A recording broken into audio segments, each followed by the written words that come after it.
Welcome once again to Commander by Danon. Recently, my 14-year-old requested a deck from me built around a custom Magic card.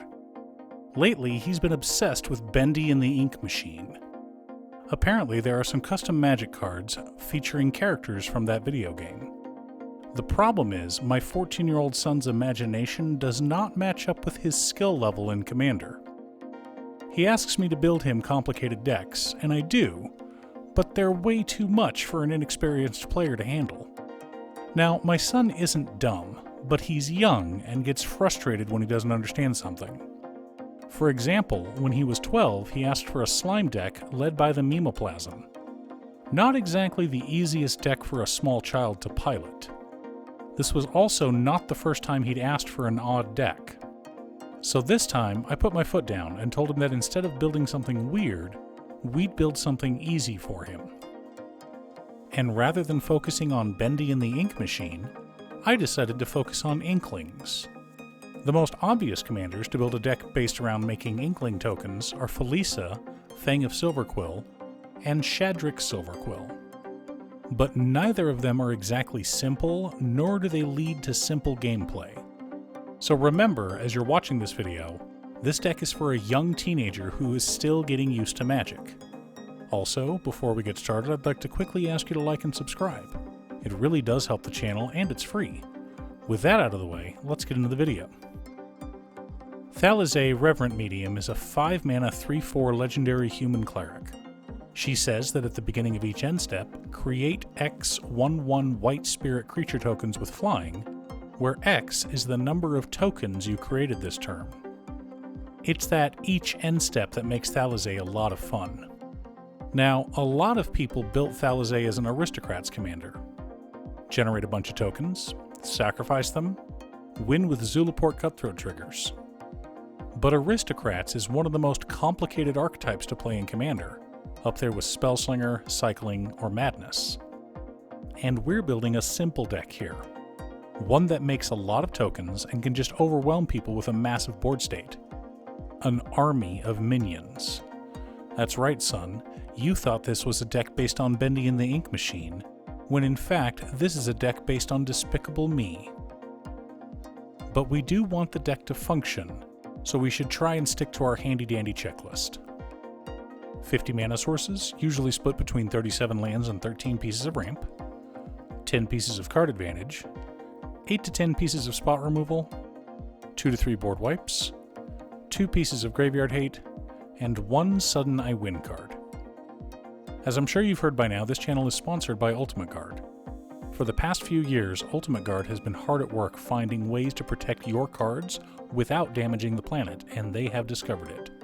Boulders, once made entirely of plastic, are now made of 87% renewable resources. They also come in a variety of sizes, including this new 133 card box. If you're like me, you have a ton of decks, want a little bit of space for your tokens in your deck boxes, and don't want those boxes filling up an entire suitcase, then this box is the perfect solution. Find out if your local game store carries the new Return to Earth boulders from Ultimate Guard, or click on the link down below to order yourself one from Amazon. One more thing before we get started. I've been streaming Final Fantasy XIV over on my other channel every weekday in the afternoons. If you want to pop in and ask some questions, chat about Commander, or just hang out, you're more than welcome to. Command Tower, Exotic Orchard, Minas Tirith, Marsh Flats, Arid Mesa, Verdant Catacombs, Godless Shrine, Vault of Champions, Shattered Sanctum, Isolated Chapel, Snowfield Sinkhole, Sunlit Marsh, Caves of Koilos, Bright Climb Pathway, Temple of Silence, Goldmire Bridge, Orzhov Guildgate, Orzhov Basilica, Silverquill Campus, Field of the Dead, Bojuka Bog, 4 plains, 4 snow-covered plains, 4 swamps, and 4 snow-covered swamps make up the land base for this deck. Smothering Tithe, Soul Ring, Arcane Signet, Talisman of Hierarchy, Orzhov Signet, Marble Diamond, Charcoal Diamond, Felwar Stone, Mind Stone, Chromatic Lantern, Decanter of Endless Water, Solemn Simulacrum, and Wayfarer's Bauble make up our mana ramp package. Crab the Unredeemed, Mentor of the Meek, Idyllic Tutor, Rumor Gatherer, Benny Brack's Zoologist, Deadly Dispute, Village Rites, Stinging Study, Phyrexian Arena, and the Immortal Sun make up our card advantage package. Ink Shield, Swords to Plowshares, Disenchant, Hero's Downfall, Doomblade, Despark, Fracture, Mortify, Generous Gift, Anguished Unmaking, Heliod's Intervention, Vanishing Verse, and Path to Exile make up our interaction and spot removal package. Blot Out the Sky, Hour of Reckoning, Dam, Merciless Eviction, and Dusk Dawn help us to reset the board as needed.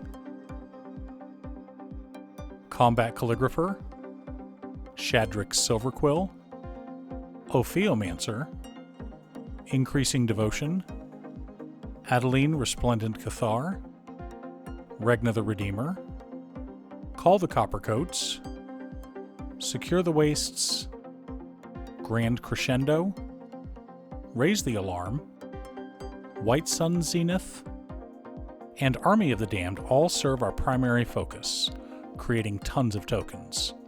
But supporting that plan, we've also got Anointed Procession, Mondrak Glory Dominus, Divine Visitation, Intangible Virtue, Corpse Knight, Nadir's Bright Blade, Clever Concealment, Akroma's Will, and Halo Fountain. Now that we have our deck list, we should compare it to our checklist. 50 mana sources split between 37 lands and 13 pieces of ramp. Right on target. 10 pieces of card advantage. 13 pieces of interaction. 5 board wipes. 1 piece of graveyard hate in Bojuka Bog. 1 sudden I win card in Akroma's Will. If you attack with an army of tokens and suddenly they're all indestructible flying double strikers, it should end the game pretty quickly.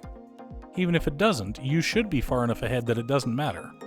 Of course, you could just make your tokens indestructible, swing out with all of them, then cast Halo Fountain and win the game that way. One of my favorite interactions in this deck is Ophiomancer and Divine Visitation. Every upkeep, I check to see if I have the Snake token. I then make an Angel token. It's even more fun if you have a token doubler on board like Anointed Procession. 2 4/4 Angels every turn can quickly get out of hand. Do you have a Thalizay Reverent Medium deck? What theme did you go with? Leave a comment below. Thanks for tuning in. Once again, a huge shout out to my editor Cute Stuff. I couldn't make these videos without her. If you'd like to hire her to edit your own videos, she can be reached at cutestuff.edits@gmail.com. Link is down below. If you're looking for ways to support the channel directly, you can head on over to patreon.com/Danon. One of the tiers is specifically set up for Commander. For only $25, I will build you a custom Commander deck based around your specifications, and even do a deck video on it. I also wanted to give a quick shout out to all of my patrons: Waffles, Jiraiya, Danny, Muffins, Marcus, Squishy, Brett, Roxy, Josh, Sean, Pob Zombie, Mark, Alex, Daniel, Steve, Kevin, Alex, Cookie, Nick, Borgie, Jake, and Exiled Rogue. You guys are awesome. I post new Commander deck videos often, so be sure to subscribe and ring the bell to be notified of new videos. Also, if you're a fan of anime and manga like I am, feel free to check out my other channel, Musings by Danon. Again, thanks for watching, and I'll see you all again next time on Commander by Danon.